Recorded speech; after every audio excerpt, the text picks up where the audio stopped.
Hey, what's going on, everybody? My name is Corey, better known as the Seaman, and I want to welcome you to another edition of the Seaman's Cinema Sit Down. I got out of the shower this morning, and I was looking for a shirt to wear, and a lot of times when I put on a shirt, I'm thinking about what I'm watching that day. And technically, we're in the DC realm, even though we're not really using any other DC entities inside of it. Like, it doesn't really feel like a DC property, but it definitely has to do with, sleep, whether it is sleeping or not sleeping. So, my wonderful Moon Knight No Sleep shirt from New Rockstars, I thought was the perfect thing. If you don't know what I'm talking about or you feel a little lost, why don't you pull up a chair? Take a seat. We are getting ready to take a watch and then dive in, spoiler-filled, into the Sandman, episode 4, Hope in Hell. And if you guys have been following me recently, you know I love this show. As a big fan of the franchise, watching it come to life the way that it has been awesome. And it's been a lot of fun interacting and talking to you guys, because I'm not like super sharp all the time with all of my comic knowledge. You know, Sandman is something I came across in college when I started getting back into comics, when I found that you could have apps and then read comics on like an iPad. I went crazy. And Sandman was one of the first things that kind of came into my purview. That's the last time that I read like the whole run. Most recently, the last time I've kind of done a run would be probably like the probably first like 30-40 issues maybe. Probably not even that many. Somewhere in like the 20-30 range probably, because the Audibles, the Audible doing the 2 acts that it did got me to dive back into the comics. And what's really fun now is, I did that like several months ago, so to be sharp, I've been reading the issue, watching the episode as the episodes are matching up with the issues, but the adaptation is moving certain pieces of the story around, and I've been super sharp all the time on like Matthew and John D. And even something like Jessame, forgetting that Jessame is in the comics, a little bit later on, because it's one of those quick things. So it's been fun interacting with you guys who also are big fans of the comics, kind of hitting some of the notes and things that I've missed or kind of skimmed over. And knowing that I've done some of that, watching the show, and this is one of the things that I love with comic book properties, especially when you're getting like a true to form adaptation, it's making me dive back into the comics. And I will definitely be having videos coming that talk more about Matthew and John D in particular. Both of those characters are extremely interesting, and some of the adaptation choices and some of the things that they're doing are kind of cool. But there's some really cool background things with Matthew that like I went on a deep dive, and also Constantine. One of the things I really loved about last episode is when I started to dive into like the Constantine references that are in the show. Dude, that episode got so much better for me while I was editing it. It's one of those things where like John Constantine for me has come into my purview mainly in the animated realm. Obviously the Keanu Reeves movie. I watched a little bit back when it came out, but definitely didn't run with the whole series when that was on. I think back then it was still WB. Maybe it was the early CW days. But like I didn't like fully lock on to like that. But a lot of the media type stuff is really where I got my main touch with Constantine. And then comic wise, he pops in and out of some of the stories that I would read, but I never really dove all the way in. So I started to do some deep diving, and I had the most fun on Labor Day. Like, goodness me, man, I was just like going through like Hellblazer issues and reading stuff, and like then seeing that not only is Neil Gaiman doing really, really cool things when it comes to the adaptation of the Sandman, but when you look at someone like John Constantine, which he adapts and changes to Joanna, right? That is a character we'll meet later on in like a flashback. But wanting to use Jenna Coleman more, and I have a feeling not having the full rights to be able to use John, because I think Warner Brothers is doing things with the character, hopefully over at DC. But like, I think all of those things is what led us to Joanna. But what does Neil do? He goes, all right, fine. If we're gonna change it up, because we want to use Jenna Coleman more, we're gonna give her like this whole stage to do a piece of Joanna Constantine storytelling, and then like characters, storylines, all this actual stuff from John weaved into her story. Same thing when it comes to Matthew. Like Matthew's background, I don't want to get into it in here because it might come up, in later episodes, because I don't think we see him until issue like 11. So again, that's another one of those characters that we're kind of bringing up and moving and kind of dropping in places that they haven't been previously. That for me, like I enjoyed how Matthew played in to the Dream a Little Dream of Me episode. So like digging that stuff, seeing how they're moving certain things, I kind of started to dive into stuff going, you know what? I enjoyed doing this so much I want to share it with you guys. So we're going to do some separate videos that'll be on some John Constantine stuff, some Matthew stuff, and then I want to go into John D, I think, just directly a little bit more. This way, if you guys are interested, you can just watch them, and if not, you can kind of skip over that, because one of the other things, and this killed me when I read it, but I had a comment from one of you guys. I don't remember the user right off the top of my head, but it was one of these things where they were like, really appreciate like how giddy you are and excited, but you kind of spoil something. And I've been trying to stay on top of that. Geneva P. I really do want to apologize to you directly and anyone else that may have gotten a little bit of a spoiler around some of the Corinthian stuff. If I did spoil, I apologize. I was very excited. But I have been trying to, at least editing wise, if I spoil anything major, keep that out. Trying to keep it to myself. So to help with that, because this show makes me so giddy and excited, and I want to talk about so many different things, gotta do some separate videos on some stuff, so if you guys want to dive in, you can. Here, I will try to keep the spoilers contained to what is inside of the episode, and not too much outside. Or at least not anything that should be anything too crazy. But I'm really excited to get into this. This is outside of Dream a Little Dream of Me, which is one of my favorite issues. Hope in Hell is one of my other favorite issues, especially in the early part of the Sandman run. The way Gaiman plays with Lucifer Morningstar as a character is always something I've found interesting, and particularly in this case. And there are two times in particular early on, the interactions and things that are going on with Lucifer and Hell, very interesting, especially from Dream's standpoint. But here, trying to go get his his helm back, the second of his three tools. He has some really interesting interactions with Lucifer, and what they build kind of I think is going to be a lot of fun, especially with Gwendoline Christie playing the role. I'm very excited for her. The look is just it's so good. And the other thing too, I guess if I was gonna have a knock on the show, I think it's kind of leaned away from some of the more rated R horror type elements. I mean, they're definitely leaning into some. That elevator was not pretty, but obviously Hell is a different story. It's supposed to be a scary place. I mean, demons and really terrible things are in Hell. And what's fun is when you're going through the book, which illustrates those things wonderfully, listening to the audible at the same time, you're getting notes and things from Gaiman that aren't in the book that describe, like there's times where he's describing things, you're like, this is what he's giving the artist, and then the artist is drawing it. And some of those descriptions are graphic and gory, and fit Hell quite perfectly. And I'm really intrigued to see what Hell looks like in live action, because when you read it on the page, and as you guys have seen, I've been putting the panels in, and for those enjoying it, I'm glad you guys are enjoying getting a glimpse of the things that make me freak out, because it's been so good. But like you'll see, like it's a fascinating looking place there, where like seeing it living and breathing, I can't. And like I said, Gwendoline Christie, I'm just so pumped. But this is a fun episode for Dream. And I'm hoping that this one doesn't kind of do some of the jumping around, right? Like we talked about how Dream a Little Dream of Me in the books was just Dream and Constantine. You don't get that, right? You kind of weave in some of the John D stuff. But at this point, the stuff we've weaved in with John D, there's not too much left to tell there before you get to 24/7. Maybe Corinthian gets a sliver to set up some of the stuff that he has coming up in a couple episodes. But this feels like an episode that should just take place in Hell, and the method in which Dream has to use to get his helm back, like this episode should be a lot of fun. So let's not waste any more time. I've been chatting for, gosh man, this is becoming the norm. I did this on Game of Thrones too, but I guess that was the first Thrones reaction that I did, but I talked for like 10 minutes.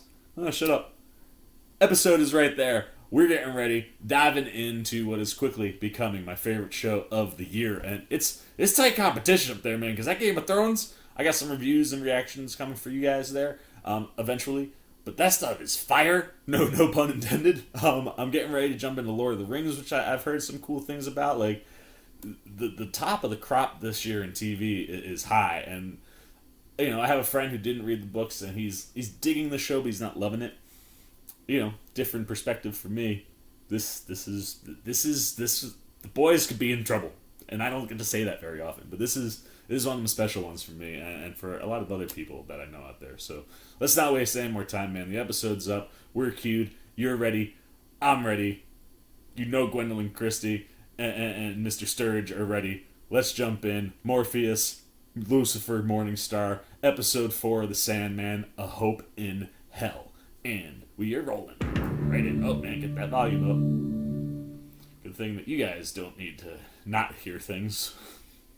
She'll have the volume the whole time. And probably right now I'm talking, so you're not seeing or hearing any of that. Getting a close-up of this ugly mug. Ooh. Ah, dude. Just the opening of it. Like, just seeing the title makes me happy. Oh, yes. It has many names. Right, so we're just jumping right there. Tartarus, Hades, the infernal region you call hell. Yes, dude. Hell does exist. Yeah, I remember Matthew was a person before he was a raven. When you die in your sleep, you can stay in the dreaming. I said, we'll get into Matthew. I just didn't expect hell to be cold. I dig this. I suggest we follow the damned. There's the red sky. Yes. So one of the cool things is They make you bring your own fire to hell. oh, that's a nice. See, this is where you can like add things that aren't there with Matthew being around. All right, so we are gonna get a little bit of John D. But one of the things that's not there at the top that is in the issue is kind of what the first experience was. What us was like when we got to play with the dock and the dreaming waters, that like pond of stars. The first time we really get to see that is at the top of this issue. Let's see. Are you alright? I think so.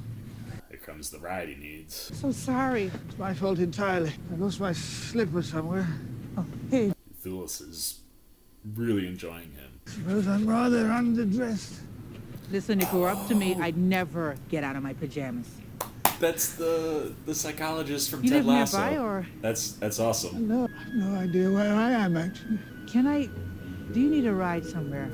I'd be happy to take you. This take on John D allows this, I think, to make a lot more sense. I'm Rosemary. Like him getting a ride in the comics when you visually have seen him. It's Susie. My Rottweiler. nice. But like, I don't know if I would pick up John D, in the comics, and Thulis, with his demented brain and the way it is right now, it seems more approachable. So I think that's working. We're not sneaking in with them? A king may not enter another monarch's realm uninvited. There are rules, protocols which must be followed. I'm digging the visual look to hell right now, thus far. That's the other thing too, like John, at the end of this issue is where you get the epilogue where he gets the amulet and just breaks out. And I think I can understand why Brigands everywhere they have. Oh, that's dope! Handing him the gong so he doesn't use that, but that's a really good way to highlight how the walls and things are made of actual people that are living in. But like, look at him looking down. Oh, that's awesome. That's sick. I liked everything about that. There's one at the door with the gate of damnation. Is it thief, thug, or whore? There's one at the door. Yes. And there's room for one more. Yes. Till the end Look at him. of creation. Oh, he looks fantastic. So I guess Squatter will probably just be the one that takes Dream all the way to Lucifer. And who might you be? I am the king of dreams. Oh, dude, look at his back. Yes, my clown. Yes, my clown. Let's go. Where's your crown? Guard your tongue, demon. The ruler of hell will not be kind to one who insults an honored guest. And I am a guest in this realm, as I am monarch of my own. Come on. Yeah. Oh, man. Just, yeah, it makes me happy. Or will you open the gates of hell and let us through? Tom Sturridge. So, in the comic, a DC familiar, Etrigan, the demon, takes over from here. But yeah, they'll just have Squatter Bloke take him all the way. And Squatter Bloke is a rhyming demon as well. So that works. Still get that rhyming vibe. One of my favorite things about Etrigan. Yes, a few years ago. Love that. The dog gets the front seat. What did she do? Actually, she passed away quite recently. Wasn't a very good person, I'm afraid. That's an awful thing to say, isn't it? Even if it's true. No, I have a mother like that too. What does she do? She watches cable news. What about yours? When she was alive, my mother was a very successful thief. Lied about everything, even to me. Well, maybe she was trying to protect you. Spoken like a woman with children of her own. 2 girls, Samantha, Sarah. Rosemary, may I ask you something? Of course. Do you lie to Samantha and Sarah?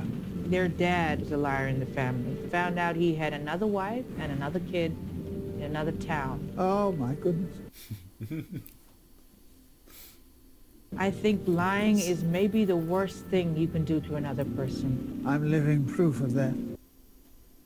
Sure your mom loved you and was proud of you. She did forgive me in the end. For what? Stealing from her. A ruby, but like no other, like nothing you've ever seen. She had me arrested and thrown in prison. For stealing the ruby? And arson. We'll talk about, like I said in that John D. separate video, we'll talk about some of this adaptation. See, the problem with having this ruby was that everyone was always trying to take it from me, and so I just did what I had to do. You murdered people? Nice They tone weren't shift. good people. I was saying that they were making... Not like you. Isn't that right, Susan? Isn't that right, my sweet God? I like that tone shift. I was about to say they're making John D. far more sympathetic than I think he was at this point in the comics. The landscape is subject to the whims of the morning star. The Morning Star? We have to spend the night in this literally godforsaken... Lucifer. The ruler of hell is no mere devil. You two know each other? When we first met, Lucifer was the angel Samael. I forgot the devil used to be an angel. Not just any angel. The most beautiful, wisest, and most powerful of all angels. This is a good reason to have Matthew. Lucifer is perhaps the most powerful being there is. This, like, having Matthew here allows you to have a lot of the internal conversation that Dream uses, or that Gaiman uses as the narrator in like the audible version.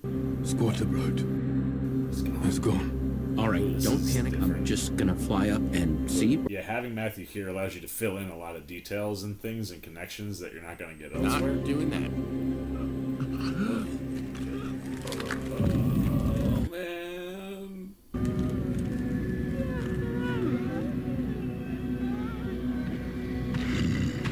Oh, there's Squatter Bloat. Alright, he came back. This way. So this is a forest. I don't think he said it, but last time he was there, that forest was like a grove.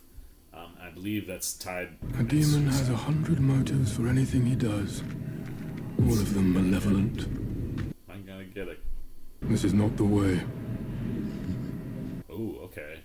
So that's a little bit more direct than it is in the comics. Are we gonna see who I think we're gonna see?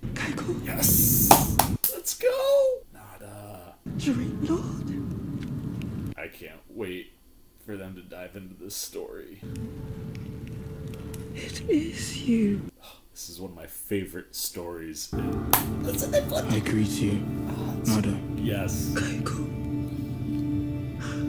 How I have prayed for this day. So Dream appears different to different people based on their perspective. Pains and me where and when he to sees see them. you like this. Oh my God, I Then can't- free me, Lord. Let's go. Do you not still love me? It has been 10,000 years, Nada.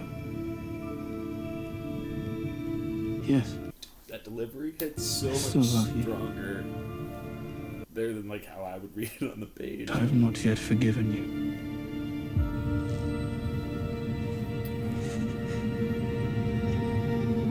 I very much hope that we get to, if not in this season, at some point. I will not give up hope.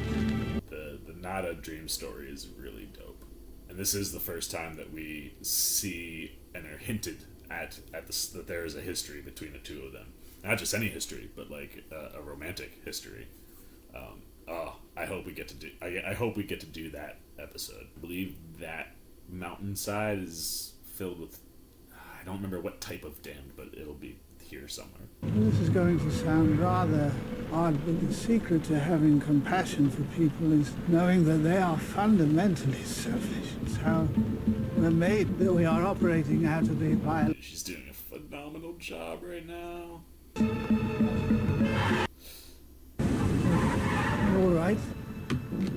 Sorry, phone slipped. Something that didn't exist in the comics in the 80s. People are selfish, sets you free from having to take their actions, their lies. People lie because they are selfish. They lie because they're scared. People will say anything, do anything to keep from being hurt. It's a smart way. It's a psychological way to speak to him. Having the psychologist from Ted Lasso be the actor for Rosemary is great. I experience people as basically selfish, and you experience them as afraid, which they are. We all are. You're absolutely right. Do you mind if we stop for gas? I like how they're handling this. Like everything that we're getting is added on top and moved around for like the Corinthian and for John D, I think is really working. So, that woman back there. Oh, here we go. Let's see. Gonna hint at any of it? Her name is Nada. She was the ruler of a tribe that called themselves the first people. We were in love. This visual, God, man. What did she do? How'd she end up here? She defied me. You put her here? The morning star is letting me know that hell has prepared for my visit. Yes. Dude, I really hope we get to dive into like that story as a whole episode. Bye, Squatter Bloat. It was fun to have you. Oh, man. Oh, that visual. Yes. Yes, I like it. I like it a lot. I like it a lot.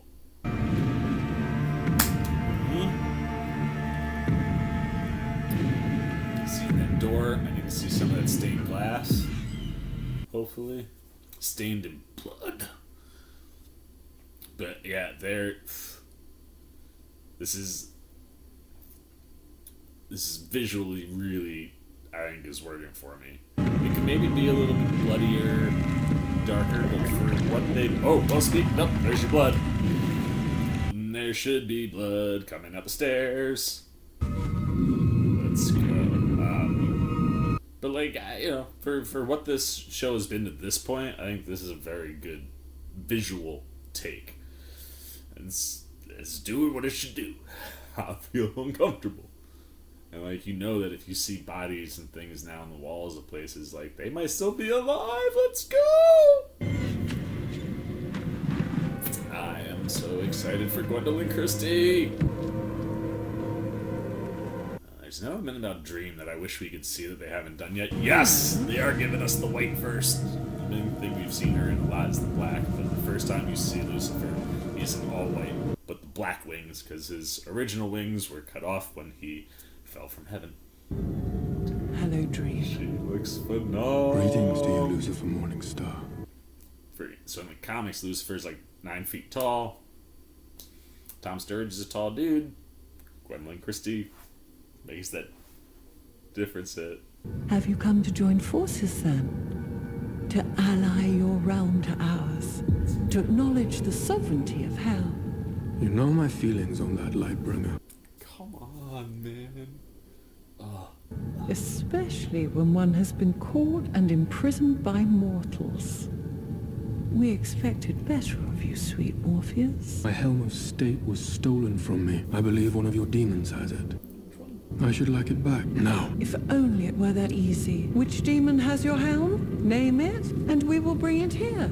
I confess I do not know her The way name. that she approached it, like this smirk on her. Then we will have to summon all of them. All right, so they're cut. It looks like they're cutting out Azazel and Beelzebub, who and it's a triumvirate ruling hell at this point in the comics. But here we're just rocking There with just now, Lucifer. Dream, you may inquire.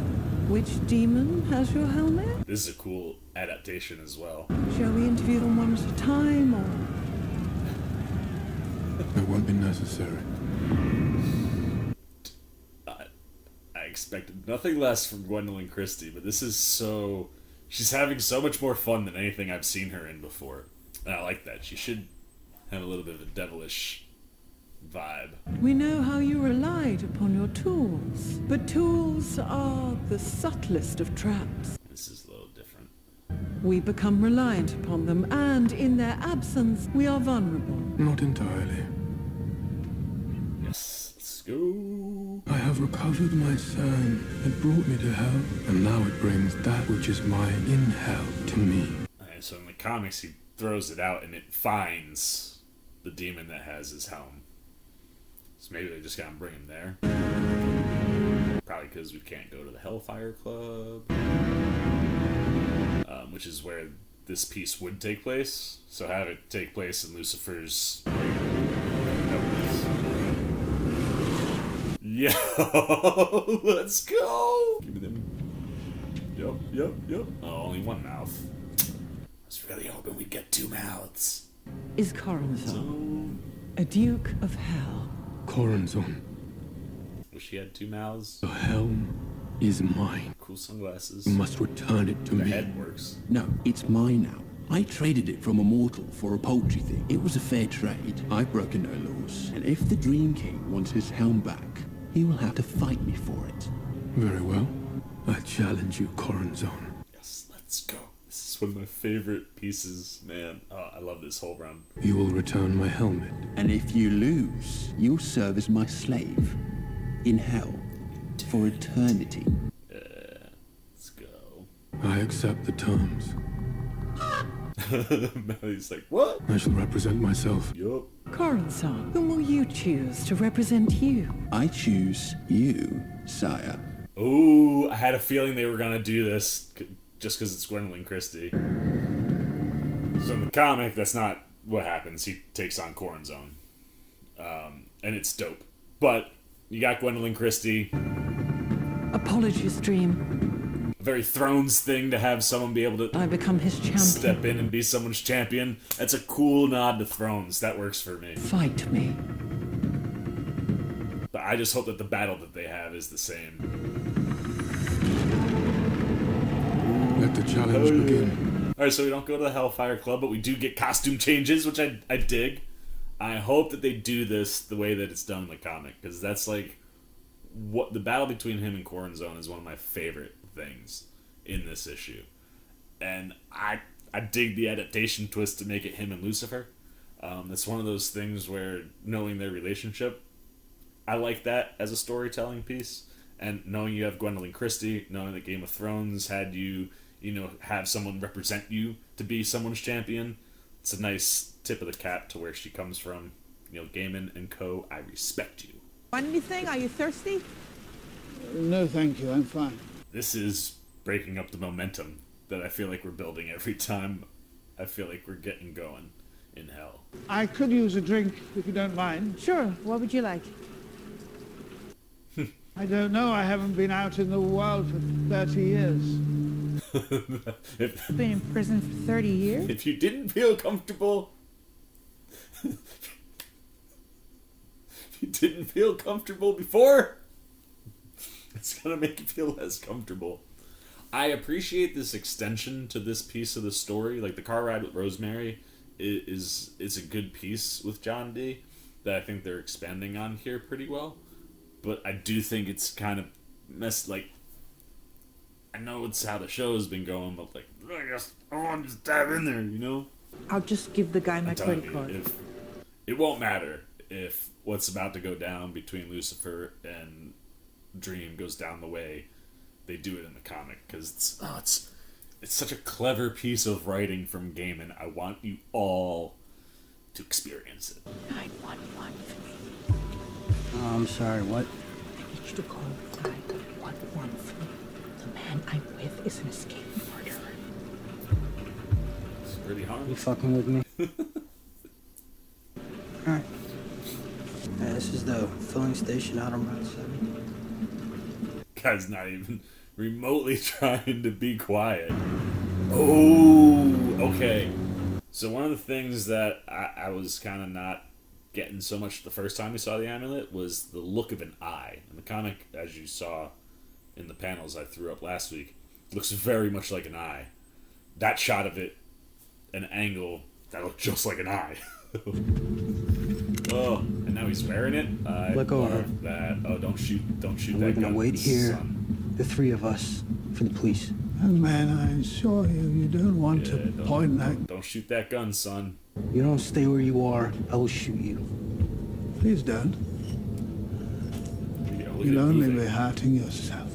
It's so freaking awesome. Here, look at it go. Oh man, you poor guy. Ugh. I mean, poor Rosemary, she ain't got a choice at this point, but like, how do you respond to that? You shouldn't have done that. It's my fault for trusting you. Are you gonna hurt me? Are you taking me to my ruby? Then I have no reason to hurt you. Mayhew in the comic, because this stuff, Until you give me one. this piece is the piece that's connected to the Justice League in the comic, where when they arrest him, the ruby ends up as like a souvenir, like in their trophy room, and that gets moved to a storage warehouse in Mayhew. So it's just someplace that he kept it, which totally works. I'm so pumped for this. Ruler of hell, Lucifer. Where is he going? This is a cool. Ooh, I like it's a totally different vibe from before. The oldest guy. Yes. I need you to return to the dreaming. What? It's the only reason I allowed you to come here. If I should not be able to leave this place, I would not have Lucienne left alone with no word of my fate. I'm not going back. Go back. Morpheus, am I interrupting a preliminary bout? Ringside pep talk. We came here for the helm, and we're not leaving here without it. Very, very defiant, that Matthew. But let's go. Come on, Dream. You got it. You mean like totally different vibe from the floor. As the Those wings are so challenge, badass. I set the meter and take the first move. Very well. I hope the floor sees. Make your move. Oh, if they do this, I hope they do this. Come on. I am a dire wolf. Which is also dope because drones. It is dire wolf in the comic. I am a hunter, horse-mounted. Wolf stabbing. Let's go, son. Yes. They do feel these physical manifestations. That's so cool. I am a serpent. Horse biting. Jumping a little bit. Toothed. Works just the same. I am a bird of prey, snake devouring, talons ripping. It's very logical choice. It's doing what it's supposed to do, though. That's all that matters. I am a butcher bacterium. Anthrax in the comics. Warm life destroying. This is so freaking cool, man. I am a world. Space floating. Life nurturing. I am a nova. All exploding, planet cremating. So freaking awesome. I was trying to figure out what that was in the trailer. That's so dope.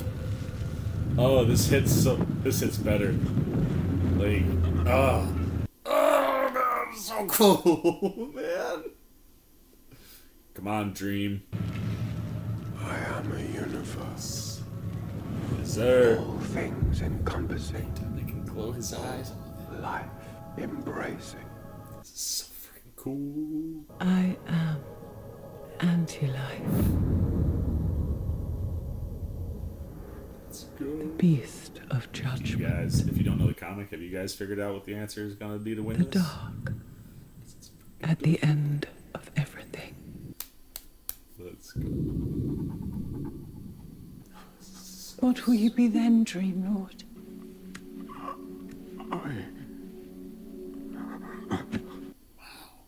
Wow. Boss? Hey, boss! Still with us, Dream? He is, and it's his move. Your Majesty.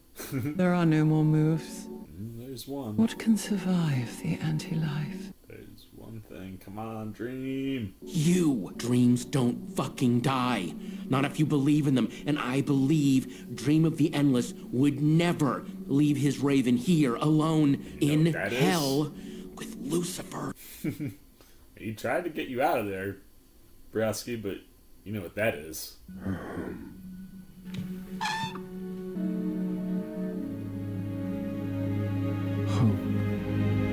Let's go. What you gonna do with that, Lucifer? Huh? What you got for that? That was freaking stellar. God, that was... Whew, whew. Coronson, give him his helm. I won't. It's mine. Please. Yeah. Nah, just chuck into the... Alright, that's fine. That was freaking dope, though, man. Like, the comic stresses that they feel the manifestations that you're seeing, but the manifestations in them are separate. That adaptation was freaking stellar. Oh, and Sturridge. Thank you, Masaki. He's killing it, son. Killing it. I'm telling you, that Audible book had such an impression on me. The ruler of hell is honorable indeed. I will not forget this. Honorable? You joke, surely. Look out there, Morpheus. The billion lords of hell stand arrayed about you. Why should we let you leave? Helmet or no, you have no power here, after all. What power have dreams? Kind of question is that? You say I have no power here. Perhaps you speak truly. But to say dreams have no power in hell. Gaiman is a genius. What power would hell have if those here imprisoned were not able to dream of heaven? Yo, man, I love Neil Gaiman as a writer. That shit is so strong. One day, Morpheus, Oh, I love that she's saying this directly to him. we shall destroy you. Comics, she says that to nobody. Dream's like almost all the way out of hell at that point. But I like that a lot. Like I said, man, Tom Sturridge. Like, the bar was set high, man. James McAvoy was unbelievable as the voice of Dream. And you could feel his performance in just his voice. And I don't think you could have gotten this. And this is what needs to... Like, this is what this... It's so good. Like, he's got it. Everything that's going... I mean, James McAvoy could do anything. But, like, he doesn't have, I think, the same look. You know, you need a longer... You think Lucifer will come after you? Why? Because you just publicly humiliated the ruler of hell? I love that tweak, though. Oh, it's on! Are you even seeing that thing? Let's go. I can see the ruby. Yeah. Oh, that's cool. All right. Yeah, it's an easy switch up. Yo, look at the glass. I love it. Oh, so good. So this is in the next issue as well. But it makes total sense to bring it up to this point if they're gonna stop it where I think they're gonna stop it. Like what they've set up 24/7. There it is, the ruby! Ruby, ruby!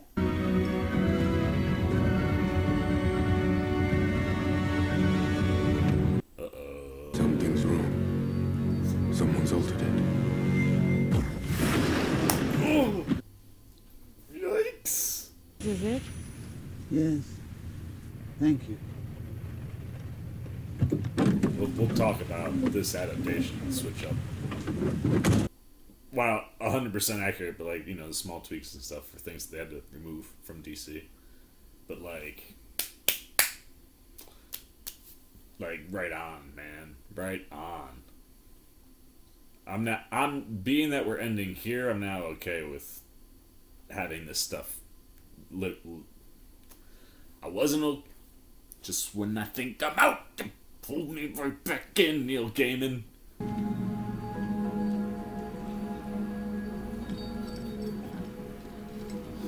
Oh, Mr. Thulis, you about to have some fun as an actor, my friend. She got the Ruby back.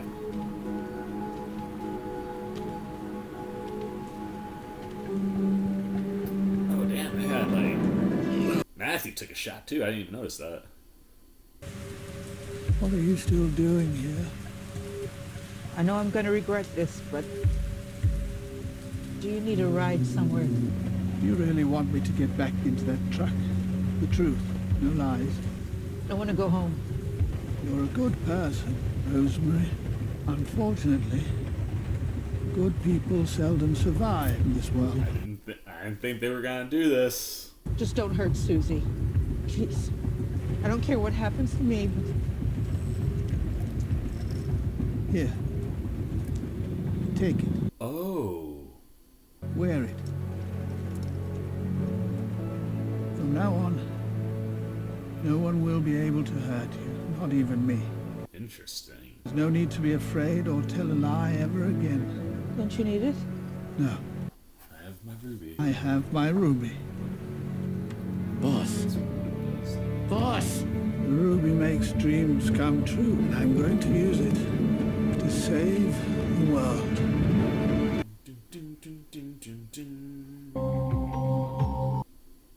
Yeah, I don't... So it's one of those, I don't... Right now, off the top of my head, I can't remember what he does with the amulet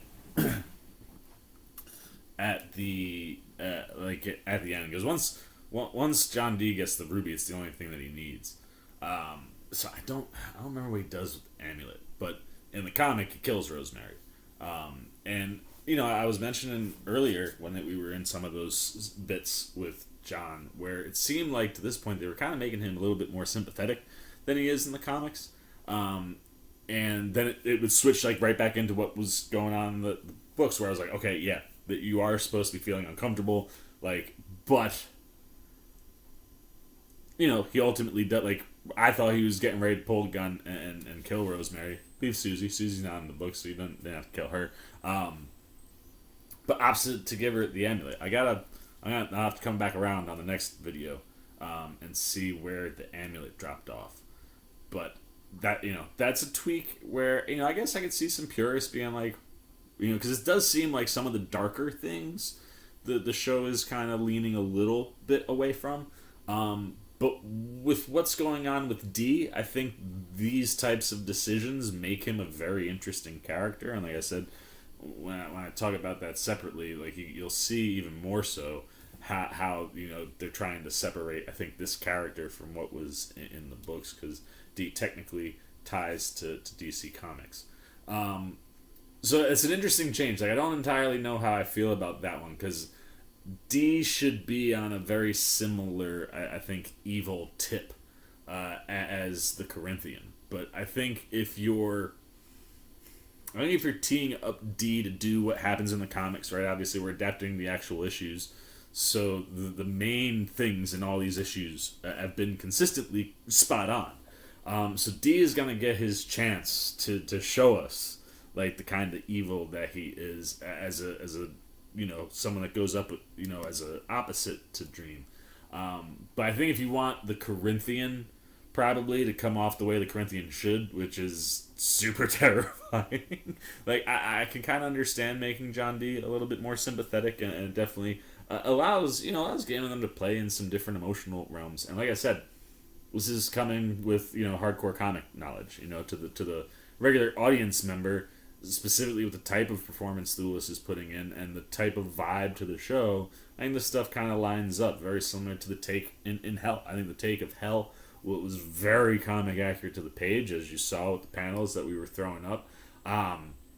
And while, if you listen to the Audible, some of the descriptions that are in there that get translated to the page lean on some gory, I think you really understand. I mean, I think seeing a head on a spike talking about, that there's a visitor at the gate might have hit a little bit creepier than what they did with the gong. But at the same time, like that little tweak with the gong where like the dude came out of the wall and handed him the thing to hit rather than Dream just punching it. I thought that was really cool. Obviously, knowing that, real or main DC entities are not being allowed probably to be used in this, and it's fine. Make it stand separate, I get why it's not directly tying in, and maybe one day you could, if you wanted to go that route. But I understand being able to keep it separate. So not getting to see Etrigan, you lose a little bit. But I think they did a good job when it comes to being able to use Squatter Bloat as like the guy who kind of gets you from front to the the start to the end of where Dream's got to go. But I thought the adaptation of that journey and what we saw, right? Like I had mentioned, I wanted to get the word right. Obviously, you would have seen it on the screen, but for me, I wanted to make sure I get it on the right side. But the Wood of Suicides has changed, right? Like that was one of those things. They could have put that in. I was surprised that wasn't, unless I missed it. But I didn't hear that get included with the conversation with Matthew. But that's one of those things where bringing Matthew into the story the way they do allows you to, come in and get like the text bubbles that aren't conversation, that are going on inside of Morpheus's head. It's one of those things that comics can do, but VO doesn't always necessarily work on television or movies. I think there are specific ways to use VO, and sometimes the way you use it in comics to tell the story, it doesn't really work. So rather than having awkward VO, hey, bring Matthew in. Give Patton Oswalt a chance to break the episode up. I don't think there's too much humor in this show, because there shouldn't be, but I think Oswalt is delivering enough to kind of cut tension moments, and it fits for the vibe that Matthew's got going on, with how he's interacting with Dream. So, I appreciate that stuff. But like I said, more than anything, it allows you to kind of do some of these things that are going on in Dream's head by having conversation. Strange that they didn't kind of fill in, like, the woods and what the rock side was. But the rock side, is the our souls entombed to pity. And Nada is, of course, a character that winds up there. So I did like that we got to see a bit of the forest, even though, they didn't really spell it out as distinctly and that's fair. I think maybe that could be a thing that you don't necessarily have to put in there. You can kind of imply it without having to, maybe off-put people that might get, suicide or pity. Those could be things that maybe trigger people. That's fine stuff for me, but I love that we made sure to hit those pieces of the walk, because that Nada element of the story is one that I really dig. Like I said, that story, when you dive into it and you get into the history of how she defied him, and why she's in hell, and why Dream, while he doesn't forgive her, you obviously can tell he doesn't enjoy seeing her like that. But that story is one of them really, really cool ones where I could have seen them leaving that out, at least in this part of the episode. Maybe you get a one-off, kind of like they did with the 11th episode add-ons. I could have seen it going that way. I didn't think it was possible, but in this day and age, you never know. But the entire concept of what's going on in that story, if and when we get to it, it didn't look like it was gonna be in any of the main episodes that we have coming up. But that could totally be a season 2 piece. That would be awesome. But the ability to use it there to get across that Dream does appear differently to certain people. And the visual of Dream to, I believe the first people, I think, is how they refer to him. I think Dream says it in the show. But, to represent that, at that point in time, Dream wouldn't make sense visually to that group of people. So to have someone look more like, Nada and look like someone who's native of the land for what Dream is to that culture would make a ton of sense. And it's one of the fun things that you get throughout the course of the stories with Dream is the way that he can kind of take on different appearances depending on who he's interacting with. Now, the one thing that we haven't really gotten yet, and I'm not gonna get upset because maybe we could get it, is a distinct look to Dream. His trench coat, it's a bit longer. Like what he's wearing now is more like what he wears when he's in the mortal realm, trying to fit in. It's one of the back and forths he has with Constantine. But when we see Dream, like the jacket that he's kind of wearing is really long, and the bottom piece of it is like engulfed in what looks like flame. And that was one of those things I really visually was curious to see how you might play with that in live action because of the way it's described in the books. And we haven't seen it yet, and it doesn't mean that we won't. Part of me, I guess, wouldn't be shocked because this works. You don't necessarily need it, but it would be like a cool nod at some point to see it. Maybe if Dream is powered up or something like that. But to this point, not getting that visual. I guess that I guess some of the panels that I've had up have had to have shown it because anytime you're getting a wide shot of Dream, you're seeing the bottom of his cloak. But it's one of those where it's like, I just personally really, really dig the visual look. Actually, we can find well, here it's, so here, you can see, the bottom is kind of flames, but then it's also got kind of, people in it sometimes, and, it's one of those things that makes Constantine uncomfortable, so he ends up with more of a traditional trench coat, which is kind of what Sturridge is wearing. So it'd be cool to see a nod to that at some point, maybe somewhere.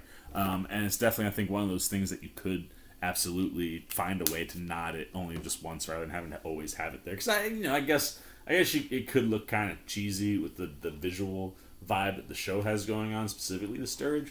But that's something I think would be cool to see. But yeah, I'm glad that Nada was included in the episode because it is one of those things where it's there seems to be a very specific kind of tone that Gaiman is going for when it comes to Dream, and seeing an African version of that be represented and be able to possibly play with that at other points in the story, can kind of give you that vibe of how you can embody Dream as different people, but always know it's Dream just by when he talks. But I really dug that element, and then when we got into Hell, that battle between Corazon and Dream in the books is one of my favorite things. Just the concept of having a battle of words, right, and a battle of wits, but having those words and wits have physical manifestations. And the way I think Dream describes it, at one point,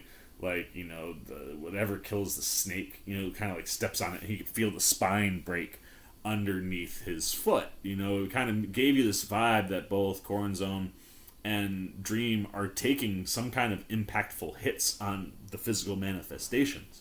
But to see that visually represented in both Lucifer and Dream here, specifically Dream, he gets beat up a bit more than Lucifer does, but to see that represented was so freaking awesome.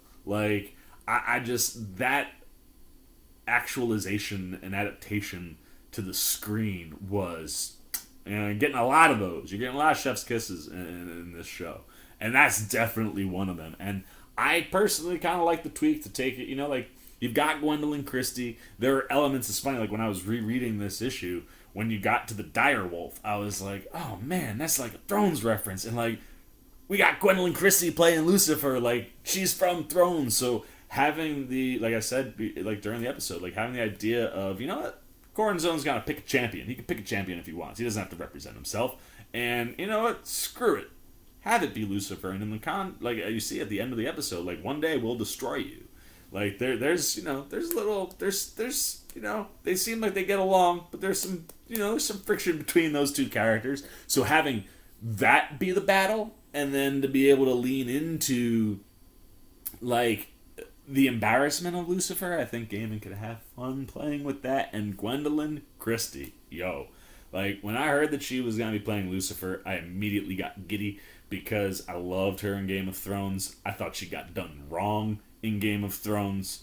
I felt like, especially like just that character, and then the person who's playing it, like I just felt like they kind of did that character dirty. I wanted her to be more involved down the home stretch, but like, it's one of those things. Like I heard that and I'm like, yes, that's a cool adaptation. And for me, when like the very first image that you see in the comic, which you guys of course have already seen, but since we're talking about it, we'll pull it up. But like one of the very first images you get of Lucifer in the comics, like I mean, tell me that doesn't look like Tilda Swinton, right? I mean, like very, that I bet some people could probably say David Bowie. But like it's a vibe where it's like when I saw Gwendoline Christie, the first image of her, I was like, bro, just works, man. And like especially that first look where she's in all white and you just have the black wings, like that was so good. So yeah, I think that's a cool tweak. Like it's like I said, it's a nice nod to Christie and where she comes from with Thrones, and then also working in the fact that a dire wolf is going to play into that battle feels even more natural coming out of her. And like I said, kind of having that matchup, it's like I would be fascinated to sit down with Gaiman, and be like, so were there things that you thought about, like with the comic all these years later, that allowed you to play with stuff in the show? Like, did you at some point think that maybe having Lucifer and Dream face off would have made more sense? Like some of the tweaks and changes that they have hit, like, where did those come from? How long has Gaiman thought about things like that if he was going to adapt it to television or to a movie? Because like I said, this is an IP that's definitely been floating out there for a while.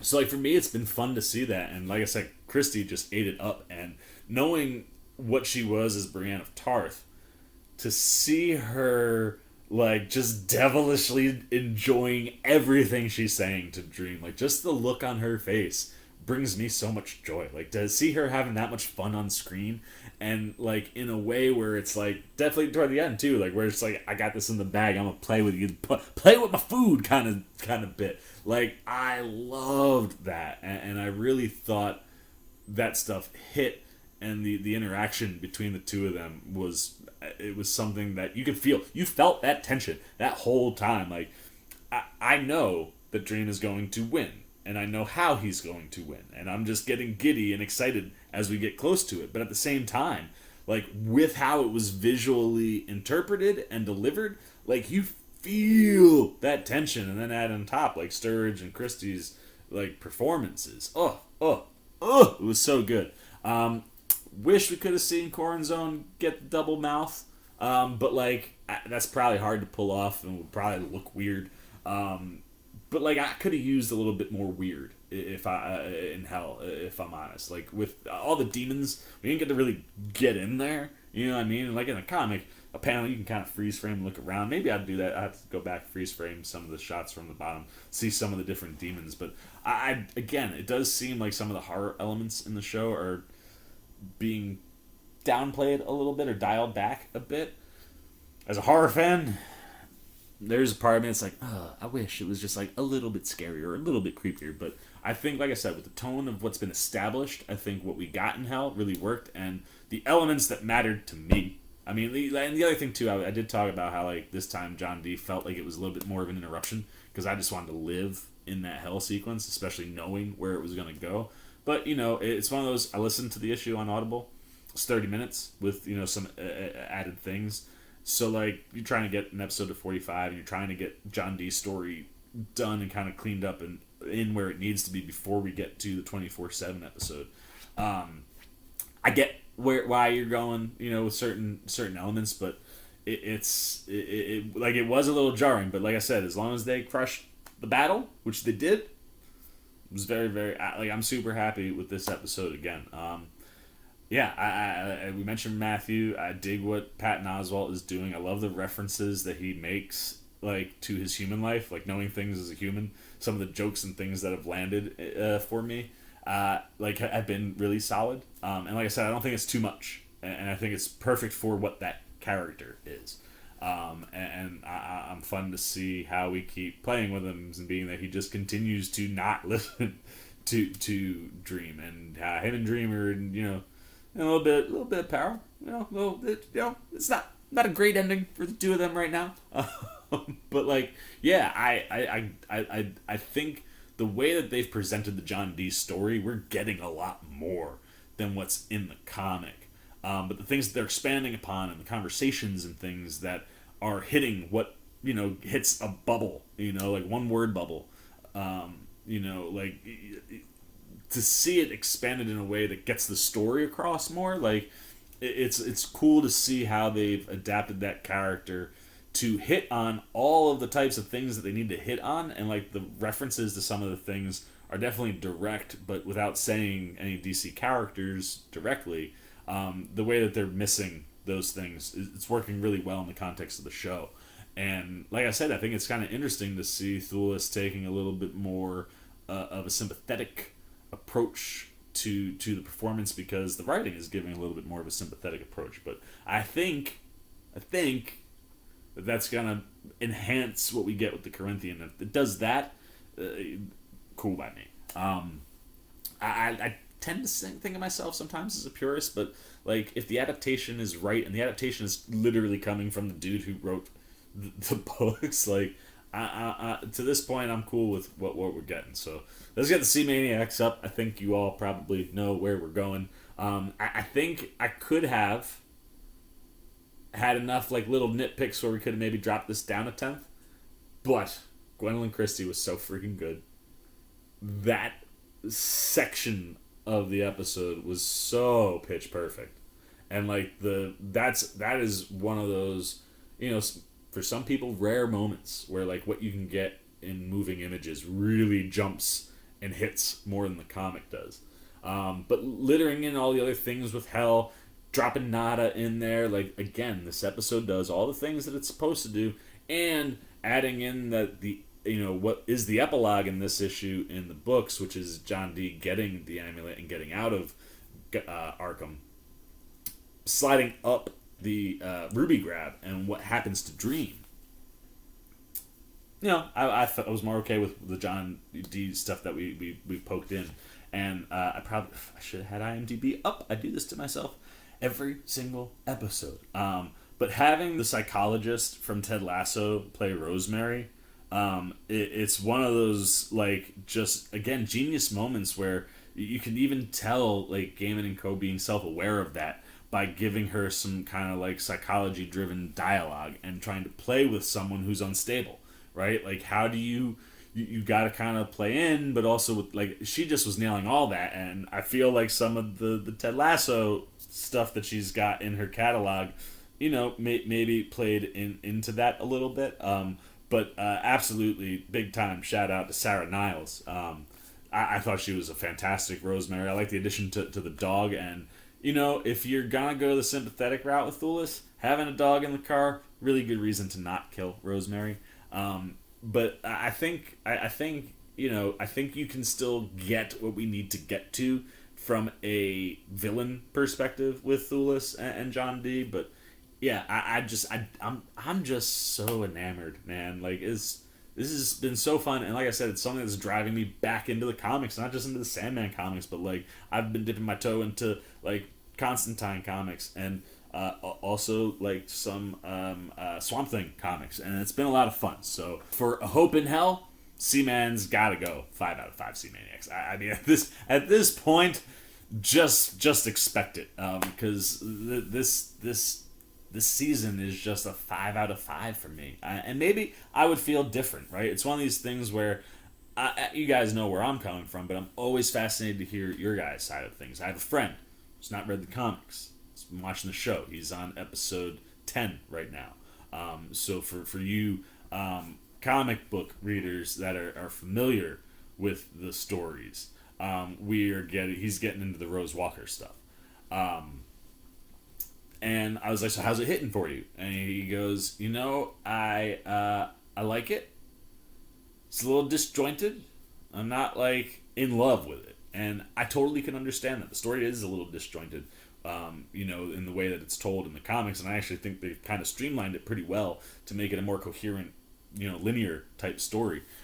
But it is one of these things where the show is popping for me in a way that's much different for people that probably haven't read the books. And that's why I've been including the comic panels, because it's, for me, the thing that tips every episode to a 5. Where it's like, you know what? Like, you could have done it directly off the page, but I appreciate when you can take source material and adapt it in ways that either enhance the storytelling or provide opportunities for people. Like, everything that Gaiman and co have been doing here, it's hitting things like spot on dialogue right off the page. But also at the same time, you know, it's tweaking and adding things that are enhancing the story in really cool ways. So, like, it's gonna be hard for me as a fan of the material and to see it represented so well. Like, it's how I felt when I watched Dune in the movie theater, like part 1. Like, I just sat there and was like, wow, like, they did it, man. Like, you know, it was the tagline I think I put on episode 1 for these reactions and reviews. Like, holy F, bro. Like, they did it, man. And they just continue to do it every episode. So, look, y'all are gonna get used to this. 'Cause unless it takes a really drastic misstep, 5s is all the Seaman is throwing out.